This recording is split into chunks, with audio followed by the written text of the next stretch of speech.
Hello বন্ধুরা, আসসালামু আলাইকুম। আসলে ভালোবাসা কি জিনিস সেটা আমি আপনাদেরকে দেখাবো। দেখেন, এই যে একটা দেখতেছেন, এটা হলো ভাত, একদম নর্দমার। এগুলার জন্যই দেখেন কি অপেক্ষা করতেছে আমার জন্য কারা। আসলে ভাত করে আমি কুত্তারে দিব, ওই দেখেন আমার গেটের দুয়ারে।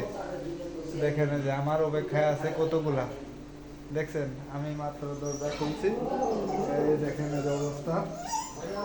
দেখেন আমার জন্য কি অপেক্ষা করতেছে। এখন কিন্তু রাত আনুমানিক প্রায় 1টা বাজে। দেখেন, খাবার যত সময় দিব না ওরা তত সময় এরকম থাকবে, ডাকাডাকি করবে, ঠিক আছে। আর যখন খাবার টাবার দেব তখন কিন্তু ডাকাডাকি বা কিছুই করবে না। আসলে ভালোবাসা তো এরকমই। এই দেখেন আমার গা বাজছে। এখন ওরা খাওয়া দাওয়া করবে আমার সাথে, খুবই মানে খাওয়ার জন্য কিন্তু ওরা এই অপেক্ষাটা করতেছে। আসলে খাবার দেওয়া যত সময় দেরি, আসলে খাবার শেষ হওয়ার দেরি না। এই যে দেখতে পাচ্ছেন খাবারটা আসলে পরিমাণে যদিও কম, এই খাবারের তুলনায় ওদের কিন্তু কিছুই হয় না। তা আমরা যদি সবাই কম হোক বেশি হোক এই খাবারটা যদি ফেলে না দিই, মানে ময়লার ড্রামে যদি না ফেলে কুত্তা বা বিড়াল যার বাসায় যেটাই থাক সেটা যদি আমরা দেই, এসব ওরা তো অবুলা জিনিস, কিন্তু ওদের আসলে কেউ দেখে না।